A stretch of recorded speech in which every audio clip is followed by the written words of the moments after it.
Hi guys. Question for this evening as I am coming into Chicago here on this fine Sunday evening. The question for you all out there who are following the financial goings on in the world is, why is the Federal Reserve buying $120 billion of securities every month? Now, most people who follow this stuff are aware that as an emergency measure, when we went into the pandemic and we shut down the economy, the Fed eventually started buying 120 billion per month to prop up the markets, to put liquidity into the markets. They're buying 80 billion a month in treasuries, 40 billion a month in mortgage-backed securities to help with the mortgage or the real estate market and so forth, the housing market. So here we are, and supposedly now, this is like a year and a half after the big crash in March of 2020 when the pandemic really hit. Why is the Fed, this is what many people are wondering, why is the Fed still every single month making these purchases? And are they going to stop? See, that's the real key question.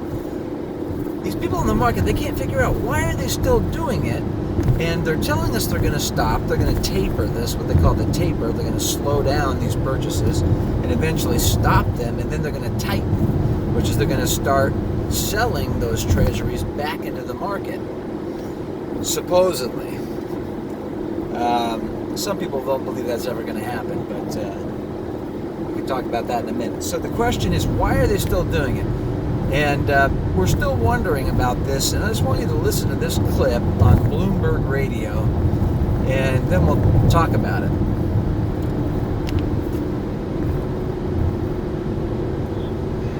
The Fed is currently buying $120 billion a month in securities, and the problem is that money just winds up back at the Fed, and you know, there's a lot of kind of speculation about why. I suppose the banks are just not seeing that much demand out there. Now, is that because the demand isn't there for the loans, or that people are kind of cashed up? You know, they've done what they had to do to get through a pandemic, and they don't need to borrow. I think it's some of each, and that's really the thing that would be very interesting to hear in terms of what the banks have to say about that. I think people have the cash. I think, people have done very well in terms of their assets. But remember, in the U.S. particularly, they were given money, a lot of people. But what we're finding is, the banks are coming to the Fed window and saying, to the tune of $1.4 trillion a day, that basically will take your 5 basis points, and the Fed is doing it because they don't want interest rates to go negative. So that, to me, is the most prima facie argument there is for why the Fed needs to taper its bond purchases, because at this point, it's basically like you're putting money into a pool and then draining it out the other side so it doesn't overflow. It's having very limited effect. I think hopefully the banks can give us some clarity as to why they have all this cash sloshing around. But I also think it's coming in money market funds, which with a 10-year yielding 1.5% and such low corporate bond spreads, maybe it's worth it just to have your money parked in a safe asset, even though it's yielding you nothing and actually costing you money on a real basis. Strange, but true. Steve, we've got about 9. All right. This is a really interesting segment, because the answer, they're dancing all around the answer as to why the Fed is making these purchases. And they're not really, it's staring them right in the face. It's so obvious. And yet it's amazing how these guys don't see it. The reason they don't see it is because it goes against, well, let's put it this way. The reason the Fed is doing it, Jay Powell has specifically denied that this is something they do. So let's work through this for a second. The Fed is buying up this $120 billion worth of government bonds and mortgage-backed securities every month And they're buying, what do they buy these treasuries and mortgage-backed securities from? They buy them from the banks. Okay? The banks buy them from the government. The Treasury, right? The U.S. Treasury. Now, the Fed buys them from the banks and gives the banks bank reserves, or basically money. Okay? So they have all this cash. And what these guys just said is they said, well, they have too much cash. They have so much cash, they don't even know what to do with it. There's not enough demand for loans, so the banks aren't doing enough loans to make use of all this cash, but the Fed just keeps pumping cash. Why is the Fed doing it? Oh, first of all, before we get to the why, what are the banks doing with it? The banks have so much of this stuff, of the money market funds and all this, so they have too much of it, there's no demand for it, so they park it at the Fed. This is what's called the repo market, and there's something called reverse repo, where basically they take that cash, they give it to the Fed, and the Fed pays them 5 basis points, which is 0.05% interest on that cash.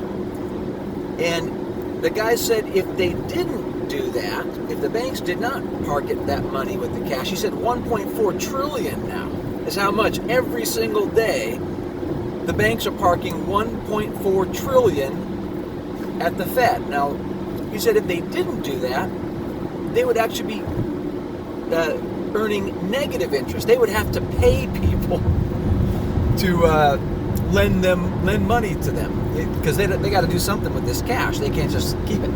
They got to be they have regulations and things like that require them to put it into different things. So why is this going on? And why is the Fed, if there's too much cash in the system, let's go at it this way. There's too much cash in the system. So the banks have 1.4 trillion every day that they're parking at the Fed for the tiniest little, for 5 basis points, a tiny little itty bitty bit of interest that they make on it. Yet the Fed is still buying 120 billion every month and giving more cash to them. Why? The answer is obvious. It's staring them right in the face. The Fed is buying half of all the treasuries being issued. The Fed is doing it to keep rates down so that the government can service the debt. Okay? It's obvious. So the government has a ton of debt. If the government allowed interest rates to go up, the amount of interest they would have to pay to service that debt, which now is sitting at 130% of GDP, right? The government has 130%. They have more debt than the gross domestic product of this entire country, plus another 30% above that. So if they allow interest rates to go up, if the Fed doesn't buy all those bonds every single month, then the interest rates are naturally going to go up.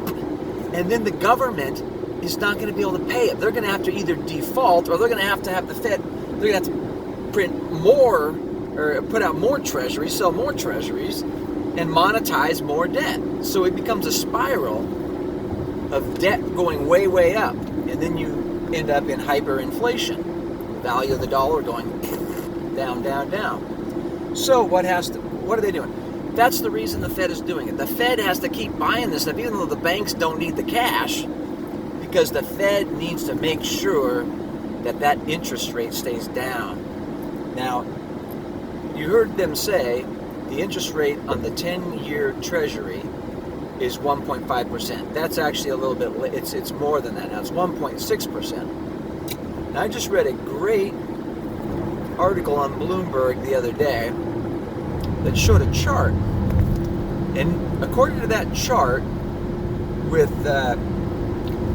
our current situation, if the interest rate, the yield, which is the interest rate, right, on the 10-year Treasury goes above 2%, and think about this, we're at 1.6% right now. We're not that far away. If it goes above 2%, something in the market is probably going to break. And let's face it, the Fed is just about out of tools. They cannot afford to have that happen. So what are they doing?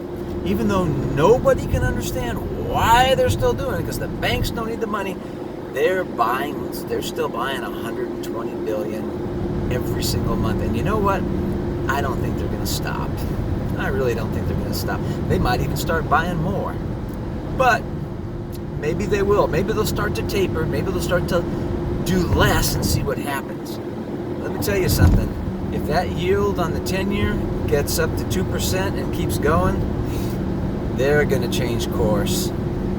There's a lot of funny business going on right now, and everybody's acting like this is normal. This is not normal times, folks. We can see some real crazy things start to happen. So keep an eye on the Fed. Will they taper or will they not taper with the next meeting coming up for November? I think at the beginning of November. We're going to get the announcement. And the other thing is keep an eye on that 10-year U.S. Treasury bond or note, however they say it, and see what the yield does on that. See what happens if that yield continues to go up, and if it hits 2%, let's see what happens. You can see some fireworks. And in the meantime, of course, I advise everybody buy gold. All right, that's it for today.